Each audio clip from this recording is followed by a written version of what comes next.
Live from Houston, we are 247 Sports on the road, presented by Ford and built Ford tough.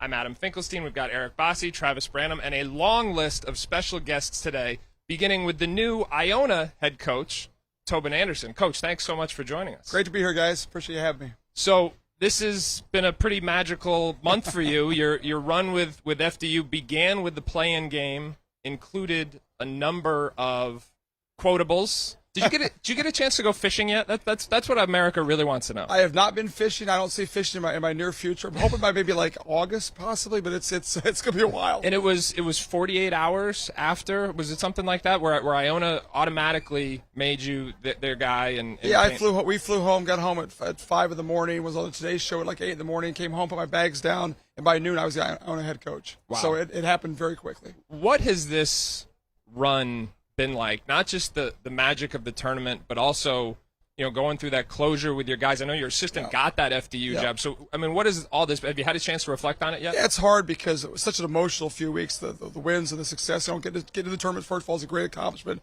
They win in 2 games. We played great the play-in game, played great against Purdue, and played great against Florida Atlantic as well. Yeah. So just to go through all that with those guys, hard to say goodbye, hard to walk in that locker room. They were great about it. They understood. So, and then to get the Iona job, and we're right back to work now, trying to build a roster and build a team. So there's no sleep for the weary.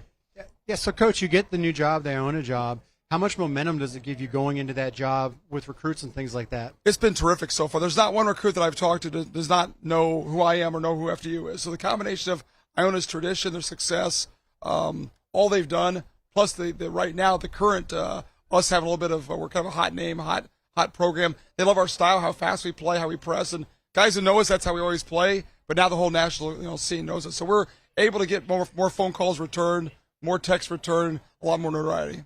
I want to go back to that Purdue game. You guys made history in that night. Yeah. But before that, you guys had won and you were in the post game. Just saying how confident you were going into that game. What was it about that matchup that made you so confident? What did you really kind of go at? Yeah, I mean, I'm not sure how confident we were. We're trying to project confidence. That's part of the deal as a coach, to project that confidence. But I did think that our style of play, our quick guards, we had 2 fifth-year senior guards who combined for 3,500 points, who were quick, athletic, aggressive. Our pressing in the Big Ten, they don't see that kind of style at all. So we thought we could cause them problems in the backcourt. We knew Edey was going to be a problem, but our guys just played terrific as far as making it hard on him, making it tough on him. Nothing was easy, and we made him guard. He had to guard a step out 5, a guy who could play on the perimeter. So. And he had a run. We made him run as well. So just the combination of how we played against how they played, and then I think winning that first 4 game and playing as well as we did gave us confidence. Now, Coach, I tweeted this, knowing you for as long as I have since you were the head coach at D3 Hamilton, and a lot was made about, the more I watch Purdue, the more I think I can beat them, and I want to go fishing and all that, or I like fishing. I thought the best story was every time somebody brought up your family, your mom, your dad, your siblings who were here, that moment that was on CBS Air when your son met you in the tunnel after that big win and just kind of jumped into your arms and you said, let's go celebrate with the team. It just showed how connected your entire family was with your team. Can you talk about the lifestyle of a college coach and how there's really very little separation between your basketball family and your actual family, I guess? That's a great point, Adam. And for me, it all started when I was a kid. My dad was a coach. Yeah. So I was around my dad, coaching his teams at practice all the time. Being around his players were my heroes. Like the high school players, the guys I looked up to. So being in those locker rooms, seeing him, how he interacted with his team, and they were always there. Every night there was someone in our house for dinner. One of the players was there for dinner, or driving them home, or helping with their math work, things like that. So that family atmosphere was what I tried to create at Clarkson, at Hamilton, at Stack, and now at FDU, and now hopefully at Iona. So yeah, those guys are at our house all the time. We have dinners all the time. My wife cooks for them. My son's around all the time. And because of the workload and how much we do, you got to make your family part of your team. Have to be. And so my family's awesome. They love being around them all the time, and they feel so connected. And my daughter cried after the FAU game, not because of the loss or because we weren't advancing, because she was going to miss Dimitri Roberts and Grant Singleton. Say, I want to be around those guys. I love those guys. So I think that's a very important part of having a great program, is having that interaction there. Coach, if I can go back to the Purdue game for just 1 second. I was actually in San Diego with my family on spring break. We were driving around town. We were listening to the game on the radio, and the tension, we could feel it. And probably about 4 or 5 minutes left, we got the sense like, oh my gosh, they can actually make this happen. In the huddle and on the sideline, when did you guys start getting that feeling of, hey, we can really do this? And How did you manage that with your team? We talked about before the game making each media timeout a 4-minute game. Because if you think about beating Purdue in a 40-minute game, that's a hard thing to do. So it's not just win the first 4 minutes, hang around with the next 4 minutes. So as the second half got going and they started looking a little bit tight, we got a little more confidence. You could feel it in timeouts too. They kept, to their credit, they kept saying 4-minute game, 4-minute game. And at a certain point, they got up by 6, and we could have easily gone away. And we made that run to go out. Grant hit a 3 from the wing to put us back up by 2. It was kind of like at that point the guys really believed, hey, this is going to happen. And then obviously Sean Moore's 3 at the top of the key. For me personally, I thought this at some point Purdue's going to flex their muscles and we'll go away. And what a great story. And we played them closely. Most 116 games are like that. At some point the 1 seed just pulls away. When he hit that 3 at the top of the key, it became kind of reality for me and for us. And we finished well. We actually lost to Merrimack in the conference championship on ESPN, and we kind of played not to lose. So that game helped us. We kept saying just play to win, make plays, don't be afraid, don't be tentative. And our guys were not tentative at all. That's hard for a team that plays at a small conference, small gyms, not big crowds. They were not in awe of the situation at all 3 games. I thought they played so composed and so poised and so tough. With Iona's recent success moving on to this new chapter, what's kind of your vision moving forward to build off what they've had in recent years? Yeah, so Iona's always won, right? They've always had success. They've always been very, very, very good. No matter who the coach has been, they've had great coaches. Kevin Willard, Rick Pitino, Tim Cluse, you can name Jim Valvano, Jeff Ruland. So great coaches, always won. We'd like to take the next step. I think there's the resources there. I think there's a commitment there to be that successful. We're in a great area recruiting-wise, great tradition. Now we got to build a team. You got to build a team, and a team for now, a team for the future, and we'd like to be a team that wins again. The one thing they haven't done is win a game in the NCAA tournament. That has not been done before. So coming off 2 wins, it ain't going to be easy. I know this, but we did win 2 games. And once you're part of this tournament, it's so addictive. It's such a fun experience. It's such a ride. We want to try to get Iona now to win a game, get to a Sweet 16. And, that's going to be hard, but that's the ultimate goal. And I think now, as you see a Florida Atlantic get there, you see Furman's had great runs. You've seen, VC, what they did, Butler, what they did. It's a reality. It's a hard reality, but we can get there. Coach, before we let you get out of here, and thank you so much for your time. I know your media demands are a lot more intense than they were a month ago. You think? You mentioned FAU. Obviously, we spent most of the day on this set yesterday previewing tonight's matchups. Yep. Nobody knows them better than you. Yep. I imagine you didn't sleep very much leading up to that one. Do you have anything that you think are particular keys for this first semifinal game tonight? I think they're really good in transition. So I think San Diego State, in a half-court game, San Diego State's, they're going to grind you. They're so good defensively. They're so big. They're so strong. But FAU can go in transition, and they got so many weapons. The 4 guys around the big kid are all good, and the guys off the bench are pretty good too, and they're all dangerous, and they're not afraid. They make plays. They were behind us and came back. They were behind Tennessee and came back. They're behind K-State and came back, right? They can rebound, obviously. We know that. But they're going to shoot it, and if they're making shots, especially in transition, they'll be hard to beat. I think, and they're not bad defensively. They're not great defensively, but they're not bad defensively. But they are a tough bunch of guys. I think they're have a real good chance of advancing to Monday. I really do. Coach, again, thanks so much. I know you got a ton of demands on your time right now. It's been a magical run for you, your team, your family this month. Can't thank you enough for joining us. Appreciate it, guys. Thanks a lot. Appreciate it. Thank you. Thank you. Well, as we talked about, this is what March Madness is all about. You know what I mean? You have coaches, you have teams that really see their, just totally expand their profile. I remember Tobin, as I said, he was a Division III head coach at Hamilton when I first got to know him. Then he became an assistant coach at Siena. Took over the St. Thomas Aquinas program, which was a Division II team. Got a ton of notoriety, won constantly at that level before he got this chance. And to me, this is a great story, but it's also indicative of what March Madness is all about. Yeah, absolutely. And it's also something that opens up a lot of opportunities for other coaches at that level, because we're seeing guys come in from those lower levels and have immediate success. All right, now, speaking of someone who has had immediate success, we have our second guest of the day here, George Washington head coach Chris Caputo. Chris, thanks so much for joining us. Thanks, guys. Thanks for having me. Now, I should say, before this was your first season at GW. Prior to that, you spent 20 years as Jim Larinaga's right-hand man, including the last was at 11 at Miami? 11 years, yeah. 11 years spring break, as I told people. There you go. Spring break in Miami. That's something to enjoy. What has it been like simultaneously building your own program in year one, exceeding expectations, I think, based on preseason polls and stuff like that, and then being able to enjoy the success of a team that you were, certainly one of the primary architects for? Yeah, it's obviously been a hectic year. I took the job a year ago today. Oh, wow. And so we were in the Elite Eight, lose on a Sunday to Kansas, and then as most people know, when you get a new job, things get moving pretty quick. And in this day and age, with the transfer portal and all the stuff that's going on, it's been a whirlwind, and yet just so happy for everybody at Miami. And so I think Coach had that vision of what this could be 12 years ago when we got there. Place that had won national championships in football, baseball. Why can't you do it at Miami in basketball? And now, getting the Final Four is kind of a linchpin to that vision he had.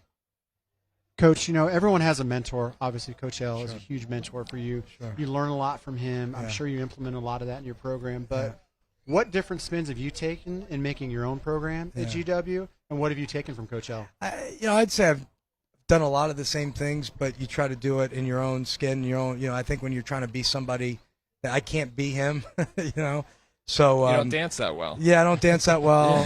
I wasn't as good of a player. All that stuff. So, for me, it's like you try to be as genuine as you can, be yourself. I think the players would see through it if I was trying to act like Coach Larrañaga, and yet, the core of what we do and how we operate is, of course, it's 20 years of that at George Mason in Miami.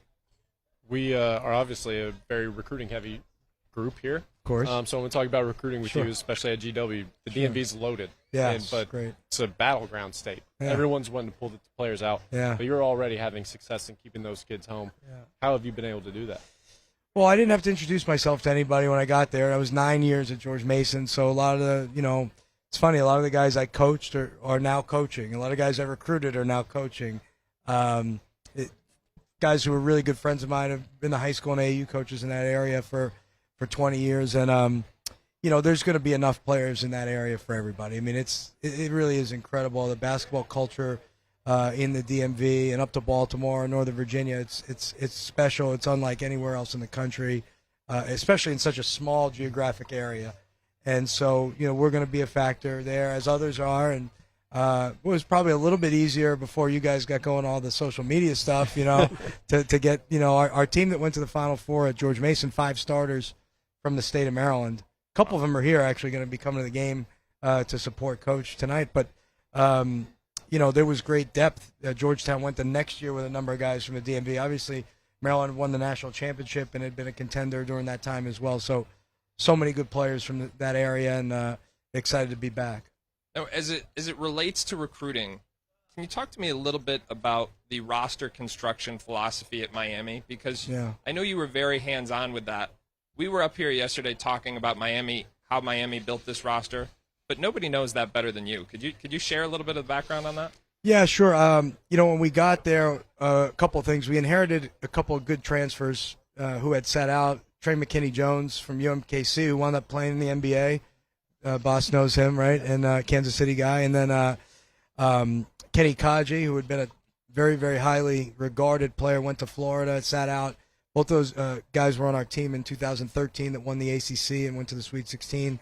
We were able to get Shane Larkin from DePaul that summer. And we started to figure out, I think maybe 2 things. One, we would be an attractive place for transfers. Maybe somebody – we have a number of guys from the Big 12, right? You think about Angel Rodriguez from Kansas State, Sheldon McClellan from Texas, Cam McGusty from Oklahoma, Kamari Murphy from Oklahoma State. Now they have Nigel Pack from Kansas State. I thought maybe if a guy had been at a big land-grant state institution, they might want to come to Miami second time around. And then the other thing is, the northern cities, right? So now you see Isaiah Wong from New Jersey, Bruce Brown from Boston, Lonnie Walker from Reading, Pennsylvania, Davon Reed from New Jersey, a couple guys from D.C. throughout the years. And so, Jordan Miller's from Northern Virginia, the D.C. area. So I think the school is very much a northern school in the South. Very much, I lived in Miami for a long time. There's nothing southern about Miami. And so our student body is often from those places, New York, Philadelphia, Boston, Chicago, what have you. So we felt like that's what we should, target. The transfer portal is obviously such a huge thing right now, and you having that experience in Miami and getting on that early, how much has that helped you in the transition to your new job? Yeah, GW had success with transfers in the past. Guys like Maurice Creek from Indiana, Isaiah Armwood, Tyler Kavanaugh, who's a very, very good player, wound up playing in the NBA. So I think the parallels between my experience at Miami in the transfer portal and then GW's historical success. Trav talked about maybe guys coming back. We might not get them the first time, but coming back towards the area, we think can be a good thing. I think the biggest difference, as you guys know, is the sit-out year was the way for schools to get an advantage. Mm-hmm. We would be willing to invest that time in an Angel Rodriguez or Sheldon McClellan or Cam McGust. I mean, these are all conference players in the ACC that from a player development standpoint. Correct. They got older. You could invest that year in them that maybe somebody else wasn't willing to sit them out, and yet those guys became all conference and then won games in the NCAA tournament at Miami. Well, there's no more of that anymore. So I think everybody's trying to figure out, what does that look like? It's much more instant gratification. You can turn your roster much quickly. I do think there probably was some value in guys sitting out, even academically as well. So it'd be interesting to see there with all these transfers, like losing credits, things like this. It's not professional sports. It's right. It is still college, and there is something there that makes me wonder, what will this look like a few years from now academically for people? You mentioned Isaiah Wong earlier. We were talking about him yesterday, and just remembering having conversations with guys like you and Adam Fisher on the sidelines when you all were recruiting him. You guys had him committed, and you guys were just saying, you all don't realize how good this kid is. What has he meant to this Miami team, and what did you guys see early on that kind of – Yeah, Adam did a great job evaluating him, and you just – one, his team's won a lot on the UA circuit, and then two, I mean, the guy could really score. He's obviously I tell a funny story. He's a great mid-range player. One of our first workouts, we were playing one-on-one, and he got a guy up in the air, and now it's like him in the basket. And he drove the ball to the short corner and shot a fadeaway, step back. And I was like, oh hold on. Zay, hey, look, like we might want to get to the rim on that. There's nobody there. He's like, yeah, but that's my shot. I'm good at that one, too. I'm like, okay, fair enough. And he's done that like all throughout this tournament, so shows you what I know. Well, simultaneously, he's improved as a facilitator, creator. Yeah, he's had others. A great year. He's shooting threes at an unprecedented clip. But before we let you go, I did want to ask you, knowing this roster as well as you do, tonight, obviously a big game. Jordan Hawkins' health now becomes an X factor. Yeah. That notwithstanding, what do you think Miami needs to do well tonight in order to make it to Monday? Obviously the glass is going to be important, I would think, with the size that they have up front in UConn, the two big guys, and then, with Miami being a little bit undersized but tough with Norchad and Jordan, like, can they handle themselves there? And then from what I've seen of UConn, I think they're obviously, one of the very best teams in the country that at some point there's going to be a run that you're going to have to be able to weather that storm. And I've seen it so much where they get going a little bit, you get to the basket, they block your shot, they get going again in transition, make a three, and all of a sudden there's an avalanche. And so, I think whoever plays UConn is going to have to figure out a way to withstand that and be smart, probably make really good rim decisions, right? As if you are in the paint, that choice is going to be critical. You're going to play on 2 feet, and maybe, whether you lay it in or kick it out could be the difference in UConn getting great offense going the other way too. Coach, we know your time is precious here at the Final Four. Not this year. I'm good. I'm good now. Yeah. Well, it's this is the least amount of responsibility I've ever had at Miami basketball. So I'm just hanging out. I don't believe it. I think you're just being humble. I know you got other commitments. So we can't thank you enough for doing this. Thanks for having me, guys. Congratulations awesome. on building. Yeah, you guys are really grown up now. This is really impressive. Yeah. Somebody card him. I think we're older than he is.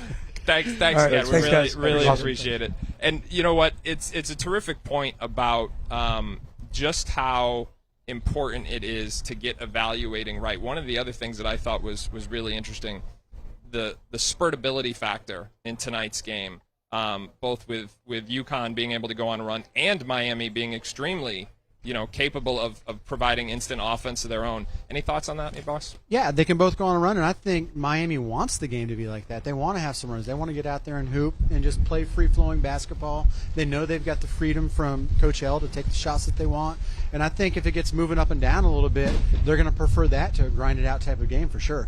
No doubt about it. As a reminder, you are watching 247 Sports on the road in Houston, presented by Ford and built Ford Tough. Please make sure to like and subscribe if you are watching this on YouTube. And That looks like a familiar face down at the end of the table. There is a good reason for that.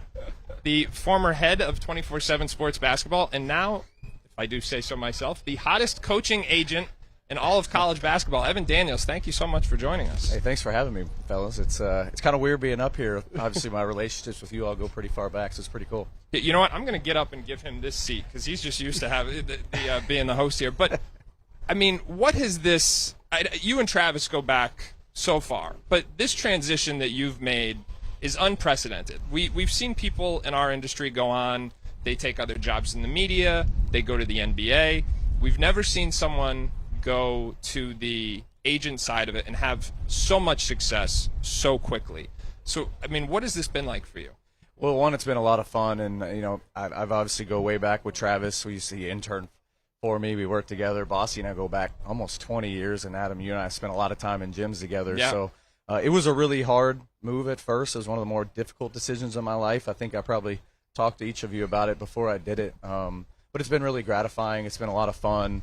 I think at that time in my life, I was looking to do something different. I was looking for a new challenge, and I was loving what I was doing. This wasn't something that I ever sought out or searched for. It kind of just happened, and it's really been a great fit for me personally. I'm really enjoying it. It's been a lot of fun, and I've been lucky enough to be able to utilize some of the relationships that I built in the last space, and they've been able to carry over to the new space. So yeah, I love the people I'm working with too. Yeah, Evan, obviously I've known you since you were a teenager. I remember years ago you whipping me around Nashville in your car, and being a little bit nervous. Literally will whip you around in his car Texting too much. Texting a little bit. Obviously knew that this guy has something special.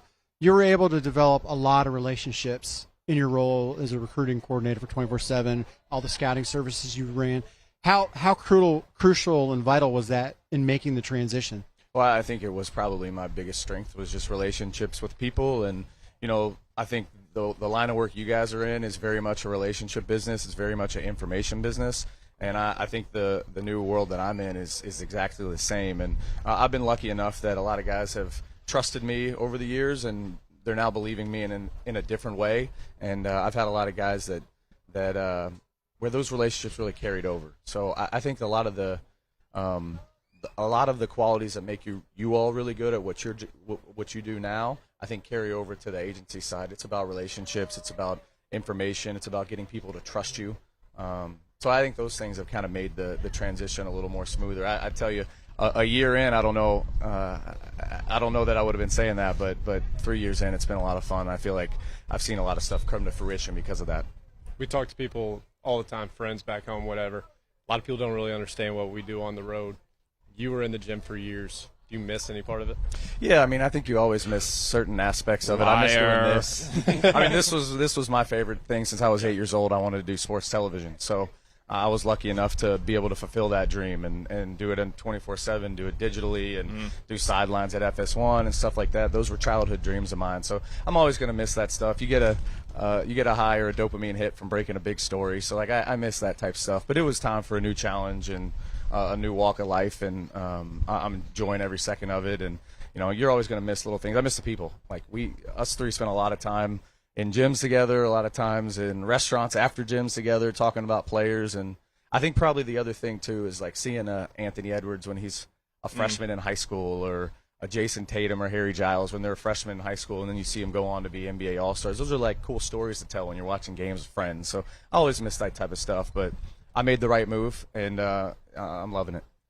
I won't ask you specifically about any of your clients, but suffice it to say you and CAA have been red hot this cycle. What has made you guys so successful, and in this current climate in particular? Well, I think it starts with what we were talking about a minute ago: relationships, information. But we have a great team. I work with guys like Jimmy Sexton and Spencer Breeker and Clint Dowdle, who have amazing relationships. We've got an awesome general counsel. We've got an awesome client service team. We're great because we have a great team. The sum of our parts equal a bigger thing, and I think we've been able to provide that for our clients. And obviously, they got to trust in us. And the other thing is, we have great clients. We've got talented people that we work with, and but I think our team really sets us apart. Hey, Evan, you mentioned that high that you used to get in breaking a story. How does the high of landing a guy a head coaching job compare to that? Yeah, it's pretty similar. I mean, I think The way I describe it is every conversation means a little more now because there's a lot more on the line where, in the news field, you might have, 10 or 15 stories you're trying to break a week, where on this side you're trying to get a guy a job between a 3 to 4 week period in the spring. So it's a little different, but there's a build up to that too. You've got to recruit the client, you got to maintenance the client, you got to spend time with them, build real relationships. So there's some similarities, but there's not as many as maybe in the news breaking field. So I know your commitments at the Final Four are vastly different than a coach, but we all know how busy you are. We didn't think you would actually do this, so we can't thank you enough for doing this. Not going to let Travis ask another question. You just can't have him. You can't have him. You got to leave him here. So thank you so much for doing this. And also, I'd say this: thank you for what you did for the industry, because I think that as I've told you privately, you took this industry and did things that no one else did before while you were in it. And you've now done that again by showing that an unprecedented transition is possible. So I really do think you helped the entire industry and everybody in it. Thank you. I appreciate that. That means a lot to me, and I'm proud of all you guys. Travis and I we talked about it, man. I've seen him since he was a young kid, and it's pretty cool to sit on the set with you guys and see you guys all killing it. So I'm happy for you all, and I really appreciate y'all bringing me on. Likewise, brother. Yeah. Appreciate it, man.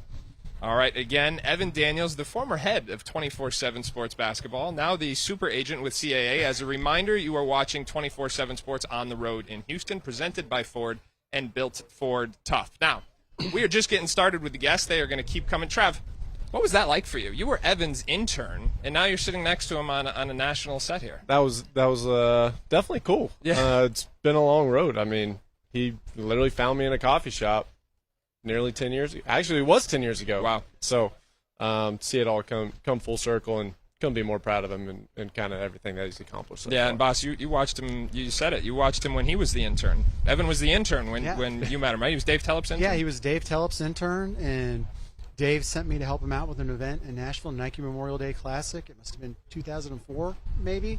And Evan was driving me around all weekend, and we formed a friendship that's now 20 years deep, and to see him doing what he's doing. And also, he was extremely helpful in helping me get my current job right now. It's a really cool deal. Yeah, absolutely.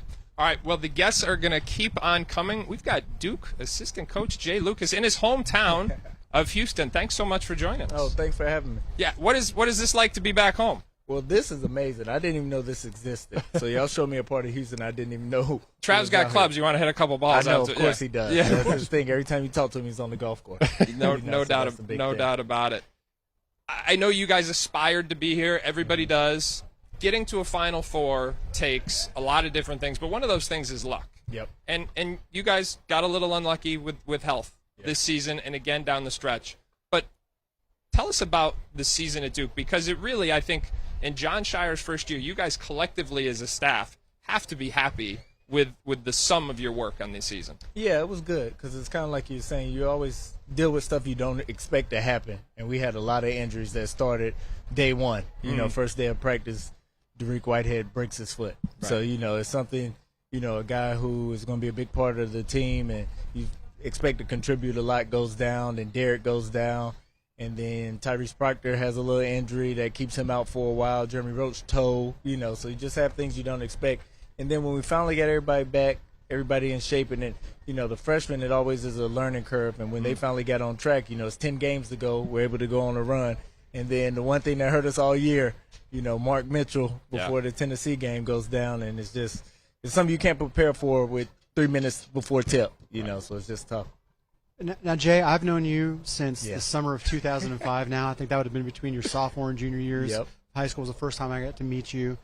If people don't know about Jay is a former McDonald's All-American, played at Florida and Texas. He's coached at Texas, Kentucky. You've seen basketball at the highest level, but I think more importantly, you've lived it at the highest level. When you're out on the road recruiting these young kids, how much of a connection are you able to develop because you've been through what they're going through? It's a big part, and I think that's one of the things also with Coach Shire and kind of with our age, being around the same class. He's a year older than me. But just being able to still be in that mindset of knowing what they're going through, knowing what their experience is. And the biggest part now is just the mental makeup and the mental, wellness of the kids, because now we didn't have social media and stuff like that, but now that's a big part of it. So just getting them to understand, we understand that part of it too, because a big thing is they see everything, read everything, hear everything, and it can kind of get to them. Talking about this Duke team this year, from game 1 to your all's final game against Tennessee, you guys made tremendous growth as a team. What were some of the adjustments you all made throughout the year that kind of led you to be, honestly, probably the hottest team entering the tournament? Like I said earlier, just was getting healthy. And then once we got healthy, just being able to practice at times because you don't have everybody. You're trying to restrict minutes and reps and stuff. So we got that. And then, it was Coach Shy's first year, so some stuff you just got to work it through because he did a lot of stuff that was different from before, and he wanted to kind of put his own imprint on everything. So once we kind of got that under what we were trying to do, it kind of worked out for us. And I think one thing that really happened that was good for us is when Jeremy went down, it gave us the opportunity to put the ball in Tyrese's hands and kind of see, how that would look. And then when Jeremy came back, he was okay with it. And that really took us off is when it gave the ability to Jeremy go and score and Tyrese to play make for us. Talk to me, if you would, about playing in Cameron indoor. Mm-hmm. Had you had an away game? A two-part question. Had you ever played there as the visiting team? And what was it like to have an unblemished record at home this year, right? Yeah, 16-0. And I had never – I've seen it but never been there for a game as a fan, player, anything. So, and everybody always talks about Cameron and what it means. But it's the one building I've been in because I always – this is my Big 12 bias, and Bossy knows this. I always compare everything to Lawrence and Allen Fieldhouse because that's where I had seen the most playing and coaching. So that was kind of like the top of my list. And then you go to Cameron, and it's the one building where you can actually, feel it. When you're sitting on the bench, you can feel the intensity, the energy, and the team feeds off of it. And it's the one my first time experiencing it on the good side because you go into, Allen Fieldhouse, you don't win a lot of games, and Bill Self is over there pumping up the crowd and stuff. You're in for a long night. I got to ask this quick follow-up. Having very briefly there's got to be times where it's like a bad dream, though, because you're trying to communicate with your kids, but they can't hear you. What are the mechanics of trying to get around that? You're just screaming at the top of your lungs. You're trying to do a lot in timeouts and stuff and just hand signals. But, kind of like you're saying, I think more so it's weird because as a home staff, you kind of feel like you can hear everything and communicate. Oh, interesting. But I'm sure as a visiting staff, it's miserable. Jay, Duke has been known for one-and-dones, yep. right? And in today's landscape of college basketball, you want to recruit the best players that you possibly can. Mm-hmm. And, because of that, you're going to have a lot of guys who are one-and-done, and it's a big selling point. But now, as the game's getting so much older, and now you guys are having some guys come back, you've got Proctor coming back, you've got Mark Mitchell. Does it change philosophy at all in roster structure and trying to mix that elite young talent with maybe some veterans? It does, and I think this is something that everybody's trying to figure out right now. I think this is just the way that college basketball is going, along with that and the transfer portal and stuff like that. I think these last 2 years, everybody's trying to navigate it, and that also brings NIL in because now you have some older guys who might want to just go and play professionally, but now they have the opportunity to want to stay and stuff. So it is a big difference because, a lot of the kids that we recruit and a lot of kids at a bunch of high levels want to come in and leave after 1 year. And now it may not be the case. So you really have to, do your homework and really have to have strong relationships to understand, this will work out and this will happen. And what I think you'll tend to see, especially with us and some other teams, is that you'll have really sophomores that you wouldn't expect to stay coming in with those freshmen, and then having to blend that is going to be where you really have to earn your stripes coaching. Speaking of elite players, Derek Lively, he struggled. He was one of those guys that started the season hurt. Yep. But he really took off late into this season. How did he kind of make this development and now potentially a one-and-done prospect? Like you said, he was hurt early, and so a lot of the stuff you get in the summer and the fall, he didn't start to get until January, late December. So, the stuff he would have had coming in the first game and stuff, we really couldn't do the extra work. And Emil Jefferson, one of our assistant coaches and the younger guy on staff, he's real big in the player development, and he did, an outstanding job with Derek. And you can kind of see how he developed throughout. But I think the biggest thing was just he didn't get the stuff that normal freshmen got in the summer until around Christmas. And then when you get about 2 or 3 weeks of that, then he started to take off. And I want to say that first Carolina game at home was kind of like his coming out party. Coach, we still got a few big games to play here in Houston, but already people, and I know Duke fans, already looking forward to next season. Talked about retaining some of those freshmen. Tyrese Proctor's already announced he's back. Mark Mitchell's already announced he's back. Obviously, haven't heard anything from Flip yet, not asking you about that, but just as it relates to the prospectus for next season, a lot of early excitement about it. Yeah, it is, and we had a really good group last year, and that's one of the things you want to make sure you have the right kids to kind of build a culture around and build a foundation. Although Duke has already been built on everything that Coach K has done, last year was our first year with Coach Shire. But everybody's waiting to see if Coach Shire is going to slip, right? Yeah. And everybody's like, no, there's no slip. You keep it moving. Yeah, so, building his kind of foundation on top of what has already been built is the biggest thing for us. And, the guys we have coming back and whatever may happen with some people that are still on the fence about coming back, we feel good because with the group we have coming in and what we have coming back, we feel we have the right kids to continue on with success. Being a Kansas City guy myself, I would be remiss if I didn't ask about Mark Mitchell. I watch you guys a lot. Obviously, I key in on him because I've known him since he was in middle school. And you touched on with him being injured in Tennessee, but just how important is he really to you guys, and how big of a step can he take as a sophomore? He's one of our most important pieces. And in that Tennessee game, he would have been our most important piece because he gave us that size and that physicality that we needed on the perimeter to kind of compete with how Tennessee plays and some of the stuff they do. And I like to compare Mark to, he's one of those guys like a Jay Crowder or P.J. Tucker or somewhere like that, like you always need on a championship team to be able to win. And he's that for us. He is a really good corner shooter. He's hesitant to shoot anywhere else on the court outside the three, but he can, he's really good corner shooter. So just building on that. And he's one of our best playmakers in getting in the paint. So he's a big key to what we're doing. We feel with him and Tyrese coming back and them announcing so far early that they're coming back, we feel we'll be in a good spot next year. Coach, we know everybody's got a lot of demands in their time here at the Final Four, but when you're in your hometown, you've got more demands than everybody. You got family who wants to see you and media. So thanks so much for joining us. Really appreciate it. It was a terrific season for Duke. Everybody's looking forward to see what you guys can do next season. Well, thanks for having me. I appreciate it. Anytime I can come up here and sit with you all, I will. All right. Well, we'll do it again next time. All right. All right. As a reminder, you are watching 247 Sports on the road in Houston, presented by Ford and built Ford Tough. If you are watching on YouTube, make sure to like and subscribe. I've already had 4 awesome guests so far joining us today. It began with new Iona head coach, former FDU head coach Tobin Anderson. Then we spoke to GW head coach Chris Caputo, who was the longtime lieutenant in Miami. We had CAA super agent Evan Daniels, and then Duke assistant coach Jay Lucas. So, guys, it's been a busy hour here.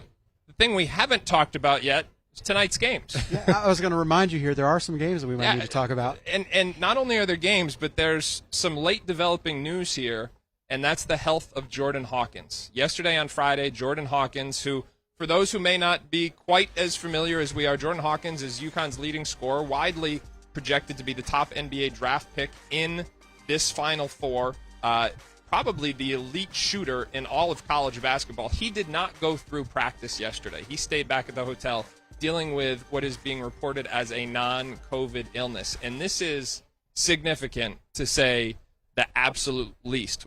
What could this mean for tonight's game and the rest of the weekend here? I mean, everything. It's everything. I mean, we're fully expecting tonight's game to be a shootout, and to be entering a shootout with a team who score points like Miami can without your most dangerous weapon, a guy who the graphic showed has made the 3rd most threes in a UConn tournament run in history, and a guy who's, he can go out and get 30 any night, and potentially either not having him or not having him at his best should be something that's pretty worrisome. Now, Trav, I have an opinion on this, but I want to get your take on it first. What happens if Jordan Hawkins can't play? How does that impact what UConn does, what Miami does? With UConn, it's your best perimeter scorer right there. Now, you're just going to have to adjust a little bit. Next man up on the perimeter, right? But to that point, hitting the paint even harder. Yeah. You're not going to have that perimeter, so you're going to feed Sanogo and Klingon even more. But for Miami, now you got a hole that you can really attack out there on the perimeter with Nigel Pack and Isaiah Wong. So he's not going, huge loss. And not only is it the points he gives you, in my opinion, but this is what I think is, I expect he's going to try and play. I mean, they're saying it's a non-COVID related illness, so he'll be allowed to play. I expect he will try and get through it. But everybody's going to be watching him really, really closely. And so the added pressure of it, I think, is another factor. The thing about UConn's offense, though, as good as Sanogo and Klingon are, this is not an inside-out attack. This is an outside-in attack. So Hawkins is the first domino. They're going to run him off screens. They're going to see how the bigs help on that, and then they're going to establish Sanogo and Klingon as a result of how the defense is treating Hawkins. And without that first domino, I just think it really changes how they look to attack on the offensive end. Yeah. So Adam, let's say that they don't have Jordan Hawkins or they don't have him at his best. Who is that key guy to step up? Is that a Newton that needs to step up and do something different? Because they've got some other weapons. Who is that guy that you could think could help fill the void if he's not able to go? Well, I think what Travis said is accurate. I think now they transition from being yes, short answer is yes. Newton's going to have to step up. Andre Jackson's going to have to be a little bit more assertive. But the reality is now Adama Sanogo has to be your guy. And you have to play through him. And what's interesting about this game is we talked about this yesterday. UConn is a team that if they have an Achilles heel, it has been their ability to handle defensive pressure because they do not have a prototypical point guard. Andre Jackson, who's point forward, facilitating wing, whatever you want to call him, he's their primary facilitator. And so if they've been vulnerable this year, it's to teams like St. John's who get up and pressure them, pressure their guards, take them out of the scoring area offensively. And in a game where you may not have Jordan Hawkins and you have to feed the post and you have to get deep touches because that's what Sanogo and Klingon need to be at their best, the amount of defensive ball pressure that Miami can put on becomes that much more important, and we knew it was going to be important to begin with. Well, and also that, you lose a shooter, now they can also pack the paint some too. They can do best of both worlds on this, right? Yeah, 100%, because you got, Hassan Diarra may come off the bench, get more minutes. He's not a knockdown shooter.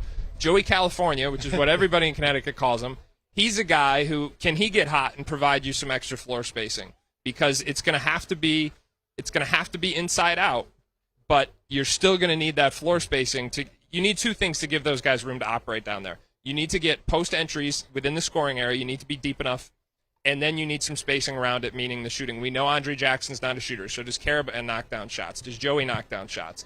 Do the transfer guards knock down shots? They're going to need to make spot-up shots, and what will be really, and as I said, I think Jordan Hawkins will try and play. One of the things that I think will be interesting, we know this is a big UConn team versus a smaller Miami team, or at least a team that starts to play small. Will Danny Hurley say, you know what, I'm going to put Sanogo and Klingon out there together? If Jordan Hawkins isn't Jordan Hawkins, will he put both bigs on the floor together and say, your speed versus my size, if Jordan Hawkins is out, let's see what we got? What do you think, Trev? My biggest question is this: could this be the Joey California game? I mean, he is a great shooter from three. He's got great form, great mechanics.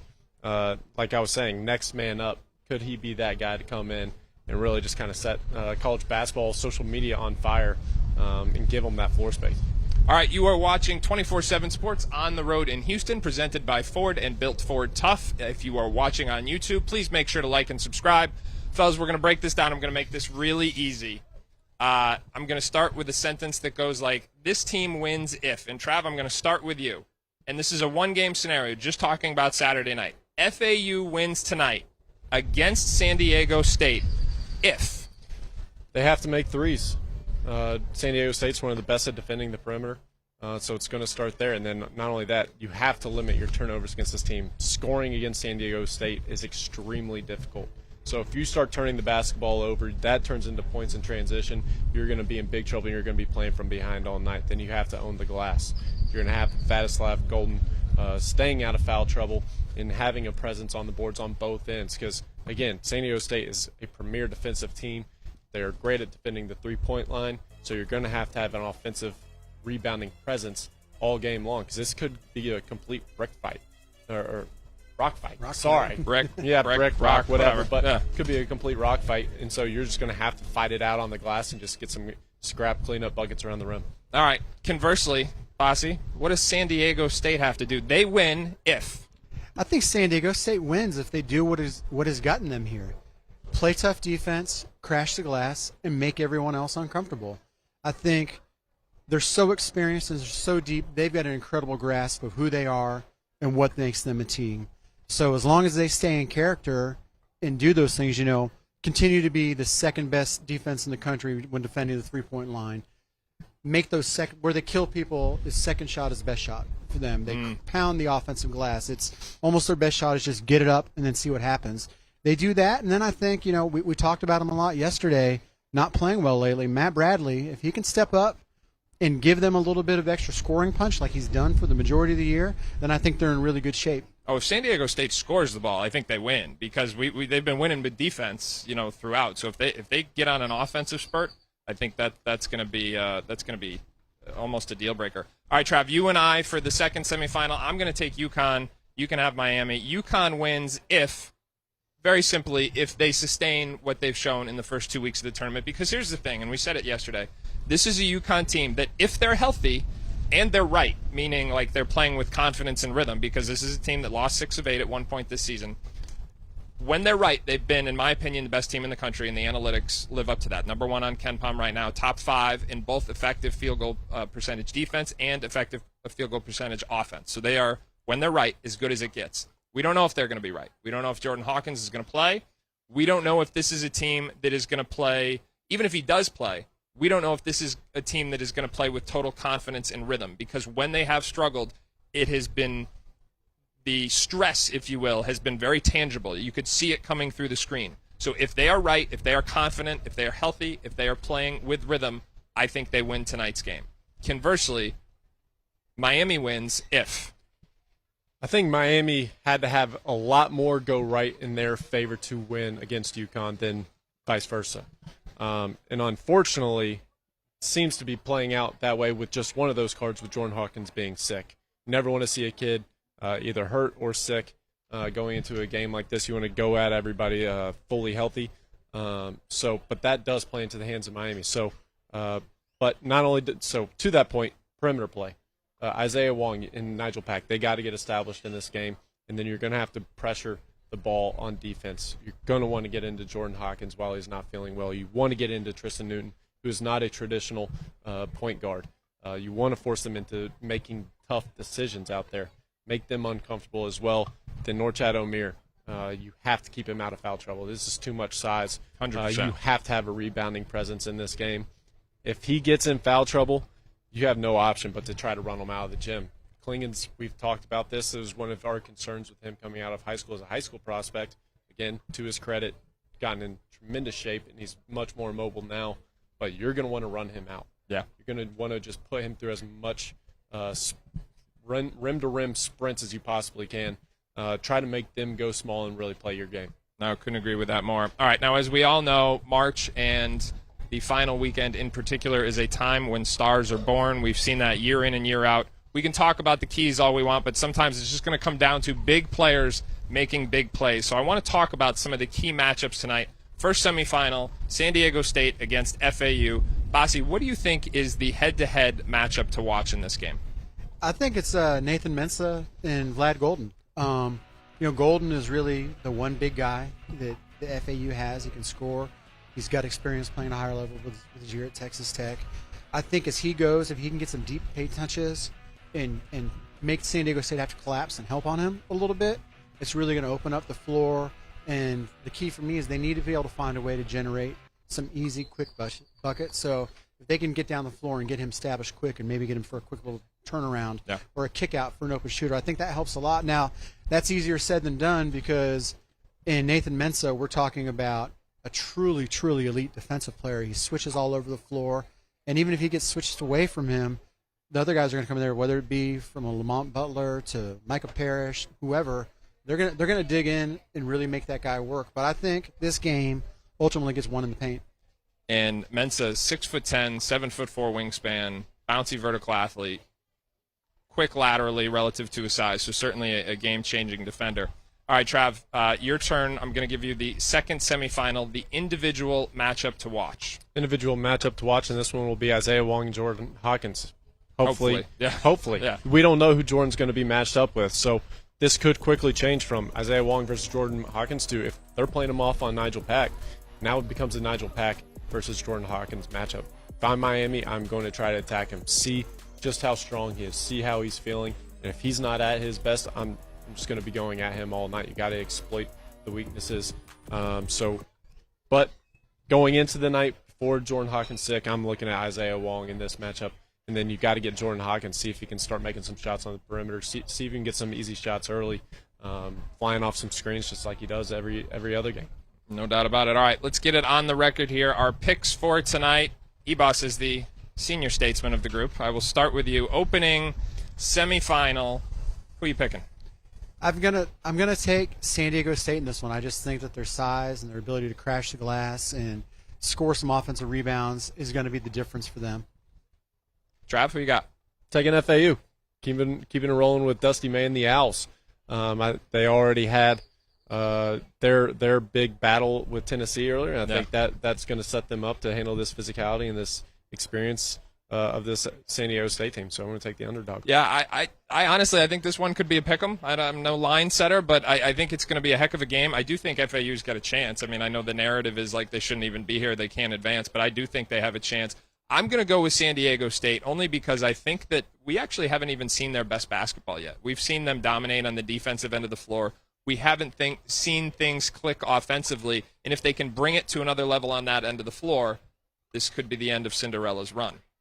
We'll see. All right, second semifinal, Miami and UConn. Ebos, who you got? I'm taking UConn on this one now. I made this pick before the news, before Jordan Hawkins, so I'm kind of teetering on this. But you brought up something that I like. They're going to be able to maybe flip the script on it and see what happens if we play big and go jumbo and make them match our size. Now, that's going to be uncomfortable for UConn because it's not like they've been practicing that, but it's going to be way more uncomfortable for Miami to try and do this now. They're going to have to change things up defensively if they go that way because that's going to be too awful. They played a little zone this year. First time under Hurley. I think they would go zone, and that could really mess Miami up too. But I'm going to stick with UConn, but this game got a whole lot more interesting, and it was a game that I already thought was going to be interesting. I thought we were looking at like a 82-79 type game, and I think this might slow it down a little bit. And if they do go big, I think it could make Miami really, real uncomfortable having to slug things out. All right, Trav, who you got? I'm also going to roll with UConn. This was before we found out, but I'm still sticking with it. I think what we saw with Miami against Texas, going down 15 points, I think that UConn is just a little bit more built. You don't have some decision makers like Marcus Carr. Sometimes you just don't know what you're going to get. But with this UConn team and the size that they possess, I think that they could stretch this out to a 12, 14-point game with the lack of decision-making and discipline of the Miami team, especially on defense at times. So I could see them pulling out a little lead, but just not letting that one up. So I will say this. I thought this matchup, even before Jordan Hawkins' illness, was a tougher game for UConn than many were presenting. This was kind of viewed as the weekend that UConn was supposed to run away with. Well, they're a 4 seed. Yes, they're number 1 in Ken Pom, and they've been the most dominant team in the tournament so far, but they're a 4 seed. You take away their best player, it completely changes the dynamic. But I'm going to keep my pick with UConn, and this is why. I said yesterday that in my mind, UConn is a better team when they are the hunter and not the hunted.